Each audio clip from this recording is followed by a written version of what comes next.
Hello friends, मैं रोशन कुमार और आप देख रहे हैं जिस्माल यूपीएससी। तो दोस्तों, आज हम इस वीडियो में आपसे बायोलॉजी की एक बहुत ही इम्पॉर्टेंट टॉपिक माइटोकॉन्ड्रिया के बारे में बात करने वाले हैं। दोस्तों, यह वीडियो आपके लिए एक बहुत ही खास होने वाली है, क्योंकि इस वीडियो में मैं आज आपसे बात करूंगा कि माइटोकॉन्ड्रिया होता क्या है, इसकी संरचना कैसी होती है तथा इसके कितने पार्ट्स होते हैं और इसका कार्य क्या होता है, जो कार्य होता है वह कैसे होता है, इसके बारे में जानकारी प्राप्त करेंगे। दोस्तों, चलिए वीडियो की शुरुआत करते हैं। लेकिन दोस्तों, अगर आपने अभी तक हमारे चैनल है जिस्माल यूपीएससी को सब्सक्राइब नहीं किया है तो कृपया दोस्तों चैनल को सब्सक्राइब कर दीजिएगा, और अगर वीडियो पसंद आए तो वीडियो को लाइक भी कीजिएगा। दोस्तों, जो हमारी कोशिका होती है, हम जानते हैं कि जो जितने भी जीवधारी पृथ्वी पर पाए जाते हैं वे सभी कोशिका से बने होते हैं, अर्थात उनकी जो हर एक पार्ट्स होते हैं वे कोशिका से बने होते हैं। दोस्तों, कोशिका जो होती है वो दो प्रकार की होती है। अगर आप क्लास 8 से नीचे होंगे तो आपको आपकी किताब में मिलेगा कि कोशिका दो प्रकार की होती है। कोशिकीय जो जीव होते हैं वो दो प्रकार के होते हैं। पहला एक कोशिकीय जीव और दूसरे बहुकोशिकीय जीव। जो एक कोशिका से बने होते हैं उन्हें एक कोशिकीय जीव, और जो बहुत सारी कोशिकाओं से, असंख्य कोशिकाओं से बने होते हैं उन्हें बहुकोशिकीय जीव कहा जाता है। जो एक कोशिकीय और बहुकोशिकीय जीव होता है, इसमें एक बहुत बड़ी समानता पाई जाती है। इसमें ये समानता पाई जाती है कि जो भी प्रतिक्रिया या फिर जो भी क्रिया या जितने भी क्रियाएं एक कोशिकीय जीव में होंगी उतनी ही क्रियाएं बहुकोशिकीय जीव में होंगी। जैसे कि अगर हम एक जीवाणु को ले लें तो जितनी भी क्रियाएं जीवाणु विषाणु करेगा उतनी ही क्रियाएं मानव, पेड़ पौधे, जीव जंतु आदि करेंगे। अब दोस्तों, हम बात कर लेते हैं क्लास 9 से ऊपर की। तो दोस्तों, जब आप क्लास 9 से ऊपर जाएंगे तो आपको दो प्रकार की कोशिकाओं के बारे में पढ़ना पड़ेगा, जैसे कि प्रोकैरियोटिक और यूकैरियोटिक। तो दोस्तों, जो यूकैरियोटिक होता है वह जो अब के जीव जंतु हैं, पेड़ पौधे हैं, इनमें होता है, और जो प्रोकैरियोटिक होता है वो पहले के जो जीव जंतु हुआ करते थे एक कोशिकीय, उनमें होता है वो प्रोकैरियोटिक। चलिए दोस्तों, हम वीडियो की शुरुआत करते हैं। जैसे कि यहाँ पर देख रहे हैं, जो दोस्तों हमारी कोशिका होती है उसके बहुत सारे ढेर सारे पार्ट्स होते हैं, जिसमें से उसके जिनको हम कोशिकांग कहते हैं। तो दोस्तों, उसी कोशिकांग में से उसका एक पार्ट है माइटोकॉन्ड्रिया। दोस्तों, उसकी संरचना सेम इस प्रकार की होती है। वैसे अगर आप जब पुस्तक में देखेंगे तो आप उसकी संरचना आपको इस प्रकार देखने को मिलेगी, ऐसे, उसके बाद ऐसे ऐसे ऐसे ऐसे करके आपको देखने को मिलेगी दोस्तों। तो दोस्तों, उसी को अगर हम एक काट दें, अगर मान लीजिए ये माइटोकॉन्ड्रिया अगर हम इसको ऐसे काट दें तो दोस्तों हमारा इस प्रकार से शेप आ जाएगा, और हम दोस्तों यहाँ से इसे निकाल लेंगे। अब दोस्तों, जो हमारा माइटोकॉन्ड्रिया होता है वह हर एक जीव में पाया जाता है, हर एक पेड़ पौधों में पाया जाता है। इसका कार्य होता है कि ऊर्जा को बनाना और इसको शरीर के विभिन्न भागों पर ट्रांसफॉर्म करना, अर्थात कि यह ट्रांसपोर्टर का भी काम करता है, वो भी ऊर्जा का। इसीलिए इसे शरीर का ऊर्जा ग्रह या फिर कोशिका का ऊर्जा ग्रह भी कहते हैं। दोस्तों, इसकी जो संरचना होती है यहाँ पर बनी हुई है, और अगर मैं इसके व्यास की बात करूँ तो दोस्तों इसका व्यास 0.1 से 0.4 माइक्रोन तक होता है। 0.1 से 0.4 माइक्रोन तक होता है। दोस्तों, ये जो होता है ये माइक्रोन का सिंबल है, इसे ध्यान रखिएगा। 0.1 से 0.4 माइक्रोन तक होता है। अब दोस्तों, हम इसकी संख्या की बात करते हैं। दोस्तों, यह जो संख्या होती है कोशिका में उसकी कार्य के ऊपर निर्भर करती है। कार्य मतलब कि जो भी कोशिकाएं होंगी वो उनकी कार्य के ऊपर यह इसलिए निर्भर होती है क्योंकि इसका कार्य होता है कि शरीर के सभी भागों तक ऊर्जा पहुंचाना, अर्थात हमारी जो भी कोशिकाएं ज़्यादा कार्य करेंगी, हमारी जो भी अंग ज़्यादा क्या कार्य करेंगे, उसमें माइटोकॉन्ड्रिया की ज़्यादा उसमें संख्या पाई जाएगी। यह संख्या 1 से लेकर अनंत तक हो सकती है। अब हम दोस्तों ये पता कर लेते हैं कि जो माइटोकॉन्ड्रिया होती है वह मतलब कि माइटोकॉन्ड्रिया कहाँ पर ज़्यादा पाई जाती है शरीर में। तो दोस्तों माइटोकॉन्ड्रिया सबसे ज़्यादा खोपड़ी में पाई जाती है, आई मीन हमारे मस्तिष्क की जो कोशिकाएं होती हैं उनमें पाई जाती है। क्योंकि दोस्तों जो हमारा मस्तिष्क होता है वो हर वक्त एक्टिव रहता है, चाहे दिन हो चाहे रात हो। दोस्तों अगर दिन में आप कोई भी ऐसा समय नहीं जाता है जिसमें आप अपने मस्तिष्क द्वारा कुछ नहीं सोचते हैं, और रात को भी आप सोचते ही रहते हैं। जैसे कि स्वप्न आना भी एक मस्तिष्क का कार्य ही है। अगर आपको किसी मॉस्किटो ने, मच्छर ने काट लिया तो आप चट से उसे मार देते हैं सोते में ही। वो इसलिए क्योंकि आपका मस्तिष्क उस वक्त भी एक्टिव रहता है। इसीलिए दोस्तों हमारे मस्तिष्क की जो कोशिकाएं होती हैं उसमें माइटोकॉन्ड्रिया की संख्या ज़्यादा होती है। अब हम इसकी दोस्तों संरचना की बात कर लेते हैं। दोस्तों माइटोकॉन्ड्रिया एक ऐसा कोशिकांग है जिसमें दो झिल्लियां पाई जाती हैं। पहली झिल्ली बाह्य कोशिका और दूसरी झिल्ली अंतः कोशिका। जैसा कि यहाँ पर लिखा हुआ है माइटोकॉन्ड्रिया, स्ट्रक्चर ऑफ माइटोकॉन्ड्रिया, अर्थात कि माइटोकॉन्ड्रिया की संरचना। माइटोकॉन्ड्रिया इसका नाम है माइटोकॉन्ड्रिया। तो दोस्तों माइटोकॉन्ड्रिया की संरचना जो होती है वो इस प्रकार होती है। तो दोस्तों इसमें जो पहली परत होती है, ऊपरी परत होती है, उसे बाह्य परत या फिर झिल्ली कहते हैं, या बाह्य परत या फिर बाह्य झिल्ली कहते हैं। उसके बाद दोस्तों ये जो संरचना देख रहे हैं ना, ये संरचना देख रहे हैं, ये वाली। तो दोस्तों ये जो परत है, ये परत है, ये परत है, ये वाली जो परत है, इसी को कहते हैं अंतः परत या फिर अंतः झिल्ली।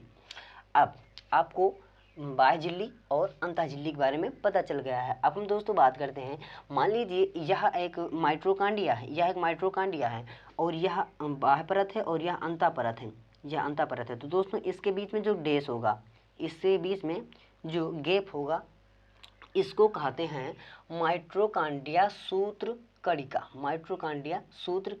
गुहा में होता है खाली स्थान। जैसे कि आपने सुना होगा कि मुख गुहा, कान गुहा इत्यादि। तो दोस्तों इसी को कहते हैं माइटोकॉन्ड्रिया सूत्र कणिका गुहा। आपने तीन चीज़ों के बारे में जान लिया है। अब हम बात करते हैं इसके आगे की। तो दोस्तों जो हमारा अंतः परत होता है, इसके अंदर की जो संरचना होती है, ऐसी जो संरचना होती है, तो दोस्तों ये खाली होती है। इसीलिए इसमें एक पदार्थ भरा होता है जिसका नाम होता है मैट्रिक्स। यह एक अर्ध तरल पदार्थ होता है। और दोस्तों इसी में हम जानने का प्रयास करेंगे। दोस्तों ये जो अंतः परत होती है, ये वाली अंतः परत, और जो मैट्रिक्स भरे होते हैं, इसमें तरल पदार्थ भरा होता है, अर्ध तरल पदार्थ। इसमें और इस परत पर एक एंजाइम पाया जाता है जिसका नाम है श्वसन एंजाइम। इसको भी लिख लीजिएगा और ध्यान में रखिएगा अभी, जिसका नाम है श्वसन एंजाइम। हमारी अंतः परत और माइटोकॉन्ड्रिया अर्थात अर्ध तरल द्रव्य पर यह श्वसन एंजाइम पाया जाता है। अब हम आगे की बात करते हैं। तो दोस्तों जो हमारा माइटोकॉन्ड्रिया होता है उसी में कुछ टेढ़ा मेढ़ा आकार का एक संरचना बनी होती है जिसको कहते हैं डीएनए। आपने डीएनए का फुल फॉर्म क्या होता है, इस प्रकार के क्वेश्चन के बारे में भी पढ़ा होगा। तो डीएनए जिसका फुल फॉर्म होता है, कि जिसका पूरा नाम होता है डीऑक्सीराइबोन्यूक्लिक अम्ल। दोस्तों आप इसको एक पेज में, सिंपल पेज में बना लीजिएगा और इसी प्रकार लिख लीजिएगा ताकि आपको काफ़ी लंबे समय तक याद रहे।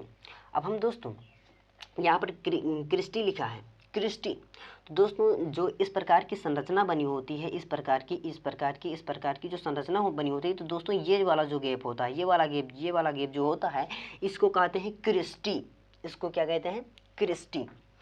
अब हम आगे की बात करते हैं। ये डीएनए हो गया। अब हम बात करते हैं राइबोसोम की। तो जो दोस्तों राइबोसोम होता है वो गोल गोल आकार का थोड़ा बड़ा होता है, इस प्रकार की। ये देख लीजिए,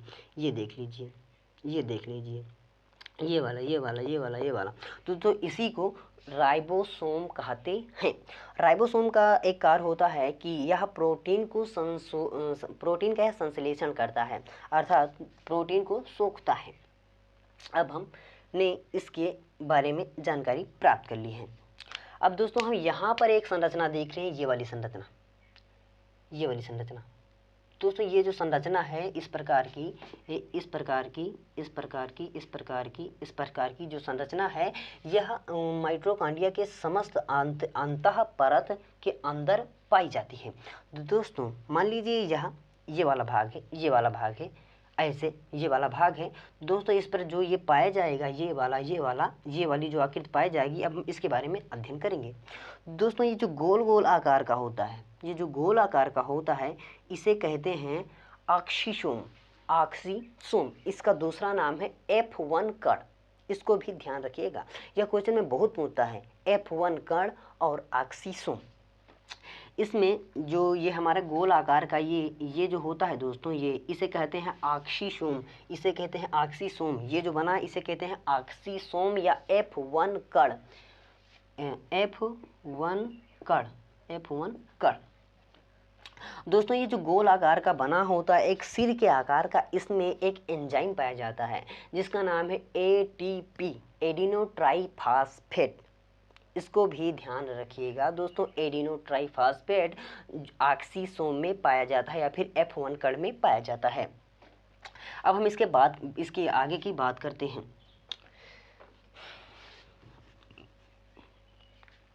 दोस्तों ये जो हमारा ऑक्सीसोम होता है, ये हमारा ऑक्सीसोम है या फिर F1 कण, इसमें ATP पाया जाता है और इसके ये वाला जो भाग होता है, ये वाला जो भाग होता है, इसको कहते हैं वृंत। और दोस्तों ये जो जिस पर टिका होता है, ये मान लीजिए ये जो जिस पर टिका होता है, इसे कहते हैं आधार। जैसे कि दोस्तों यहाँ पर दिखाया गया है और आप अच्छे से देख पा रहे हैं। आई होप दोस्तों आपको समझ में आया होगा। अब हम आगे की बात करते हैं कि जो माइटोकॉन्ड्रिया होगा, आपको लगभग माइटोकॉन्ड्रिया की संरचना के बारे में पता चल गया है। अब हम आगे की बात करते हैं कि जो हम दोस्तों फूड खाते हैं, खाना खाते हैं, इसके द्वारा हमें ऊर्जा कैसे प्राप्त होती है।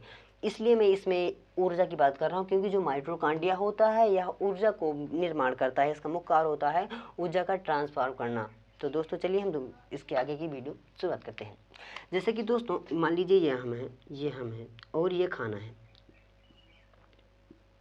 तो इस खाने को हमने खा लिया। जैसे कि यहाँ पर फूड लिखा हुआ है, यहाँ पर आप देख पा रहे हैं। इस बात को बहुत ही अच्छे से समझने का प्रयास कीजिएगा। फूड को हम खाते हैं, पहले तो उस फूड को मान लीजिए हमने चबा चबा के खाया, फिर उसका तो हमारी पाचन तंत्र में पाचन होगा उसके बाद पाचन होने के बाद जो हम ये बात हम जानते हैं कि दोस्तों जो हमारा फूड होता है, इससे हमें पोषक आहार प्राप्त होते हैं, पोषण आहार प्राप्त होते हैं। दोस्तों जो इसका जब भोजन का पाचन होता है तो इससे हमें पोषण आहार प्राप्त होते हैं।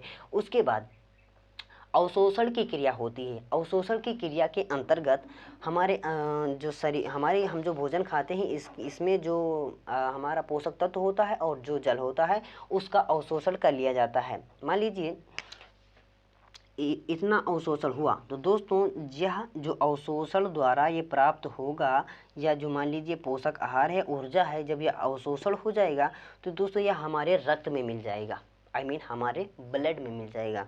तो दोस्तों यही ब्लड इस ऊर्जा को या फिर इस भोजन को हमारे कोशिका द्रव्य, मतलब कि मान लीजिए ये कोशिका है और ये केंद्रक है, तो इसके मध्य ये वाला, इसमें जो द्रव्य पाया जाएगा इसमें भेज देता है। ये ब्लड टी ब्लड यहाँ पर इसलिए लिखा है कि जो ब्लड होता है ट्रांसपोर्ट ऑफ ब्लड, मतलब कि ये ब्लड मतलब ब्लड अवशोषण, ब्लड पोषक आहार पोषक तत्वों का ट्रांसफर कर देता है किसमें, कोशिका द्रव्य में। या जो पोषक आहार होता है ये कोशिका द्रव्य में भेज देता है। फिर यह ब्लड अपने साथ CO2 मतलब कि श्वसन जब हम करते हैं तो हमारे शरीर में ऑक्सीजन जाती है, तो यही ऑक्सीजन हमारे कोशिका द्रव्य में भी भेजता है। मतलब कि एनर्जी और O2, ऑक्सीजन और ऊर्जा को जब ये हमारे कोशिका द्रव्य में भेज देता है, तो दोस्तों वहाँ पर इनका रिएक्शन होता है। यह देखिए दोस्तों, एनर्जी और O2 का जब रिएक्शन होता है तो इस क्रिया को कहते हैं ग्लाइकोलिसिस। इस बात को बहुत ही गहराई से ध्यान कीजिएगा। ग्लाइकोलिसिस दोस्तों यह बहुत पूछता है। ग्लाइकोलिसिस जो होती है यह कोशिका द्रव्य में होती है। इस यह एक प्रक्रिया है, इसको दोस्तों ध्यान में रखिएगा। जब ग्लाइकोलिसिस होता है, जब भोजन को हमारे कोशिका द्रव्य में तोड़ा जाता है CO2 के द्वारा, मतलब कि ऑक्सीजन के द्वारा एनर्जी को तोड़ा जाता है, तो दोस्तों उस क्रिया को ग्लाइकोलिसिस कहते हैं। लेकिन दोस्तों जो हमारा पोषक आहार होता है उससे हमें पूर्ण एनर्जी नहीं प्राप्त होती है, अर्थात उससे हमें एनर्जी मिल जाती है, एनर्जी उसमें बची होती है, और जितनी एनर्जी होती है वो हमारे ब्लड द्वारा या फिर माइटोकॉन्ड्रिया द्वारा ट्रांसफ़र कर दी जाती है। जो ग्लाइकोलिसिस होता है तो उसके बाद जो ऊर्जा बचती है उस पोषक आहार में, उसको मैट्रिक्स में भेज दी जाती है। मैट्रिक्स मैंने आपको बताया था कि जो हमारा माइटोकॉन्ड्रिया होता है उसमें जो अर्ध तरल द्रव्य भरा होता है, ये वाला द्रव्य, ये सब जितना जो द्रव्य भरा है, इसको कहते हैं मैट्रिक्स या फिर अर्ध तरल द्रव्य। जब इसमें भेज देता है तो इसमें भी ऑक्सीजन के द्वारा रिएक्शन होता है। हम जानते हैं कि जो हमारी अंतःपरत और ये द्रव्य है, मतलब कि मैट्रिक्स, इसमें श्वसन एंजाइम होता है। तो दोस्तों ये मैट्रिक्स में जो बचता है ग्लूकोज एनर्जी, उसको उसके साथ जब रिएक्शन होता है तो उस क्रिया को क्रेब्स चक्र कहते हैं। इस बात को भी ध्यान रखिएगा दोस्तों। जो ग्लाइकोलिसिस होता है वह हमारी कोशिका द्रव्य में होता है, और जो क्रेब्स होता है वह हमारे मैट्रिक्स में होता है। इस बात को बहुत ही गहराई से जान लीजिएगा।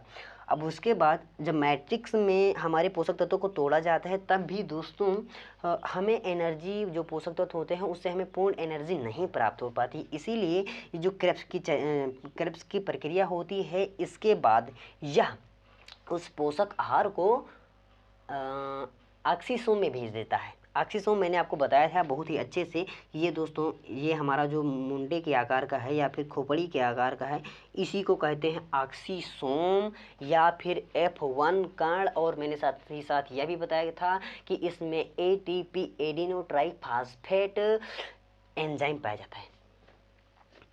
तो दोस्तों जब यह क्रेब्स चक्र द्वारा हमारे ऑक्सीसोम में जाता है, तो दोस्तों उसमें ATP के द्वारा रिएक्शन होता है, जहाँ पर वह क्रिया कहलाती है ETS, इलेक्ट्रॉनिक, इसका पूरा नाम नहीं पता मुझे, लेकिन आगे इलेक्ट्रॉनिक है, आप सर्च कर लीजिएगा।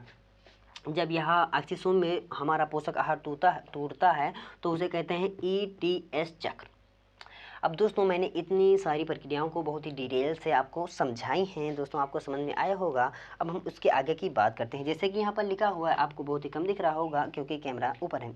C6H12O6, सुनते जाइएगा, C6H12O6 प्लस O2, मतलब कि हमारा जो ग्लूकोज होता है, ग्लूकोज प्लस O2 मतलब कि ऑक्सीजन, जब यह मतलब कि रिएक्शन करता है, एक साथ क्रिया करता है, अभिक्रिया करता है दोस्तों, इससे हमारा C6CO2 मतलब कि 6 कण कार्बन डाइऑक्साइड के बनते हैं। इसीलिए दोस्तों जब हम ऑक्सीजन को लेते हैं तो कहते हैं हम कार्बन डाइऑक्साइड बाहर निकालते हैं। वो इसलिए क्योंकि जब हम ऑक्सीजन को लेते हैं तो वो जो हमारी हृदय होता है या हमारा जो फेफड़ा होता है, इसमें रक्त धमनियाँ होती हैं। यही रक्त धमनियाँ ऑक्सीजन को अपने ऊपर लाद कर, यही रक्त कणिकाएं अपने RBC अपने ऊपर ऑक्सीजन को लाद कर हमारी कोशिकाओं तक ले जाती हैं। ये जो ऑक्सीजन होता है जब हमारी कोशिका में पहुंच जाता है, मीन कोशिका द्रव्य में पहुंच जाता है, तो फिर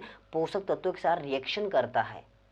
इसीलिए जब यहाँ पर ग्लूकोज और O2 का रिएक्शन होता है तो हमें कार्बन डाइऑक्साइड प्राप्त हो जाता है, और उसको जब कार्बन डाइऑक्साइड प्राप्त होता है तो उस कार्बन डाइऑक्साइड को हमारे रक्त RBC लाद कर फिर हमारी फेफड़ों तक पहुँचा देते हैं, और फिर हम उसे बाहर निकाल देते हैं। उसके साथ ही साथ हमें कार्बन डाइऑक्साइड मिलता है, और उसके साथ ही साथ हमें जल भी मिलता है दोस्तों, जल। इसी के द्वारा हमें दोस्तों जल मिलता है, मतलब कि ग्लूकोज प्लस ऑक्सीजन के रिएक्शन से हमें जल प्राप्त होता है, और उसके साथ ही साथ हमें कैलोरी भी प्राप्त होती है, जिसे कहते हैं 38 ATP, adeno triphosphate. I hope दोस्तों आपको वीडियो बहुत ही अच्छे से समझ में आ गई होगी, और आपको अब लगभग इसमें डाउट क्लियर हो गए होंगे लेकिन दोस्तों अगर अभी भी आपको कोई भी डाउट हो तो आप पूछ सकते हैं। और दोस्तों अगर वीडियो पसंद आए तो वीडियो को लाइक करें, और चैनल को सब्सक्राइब करें। Thank you so very much. मिलते हैं अगली वीडियो में।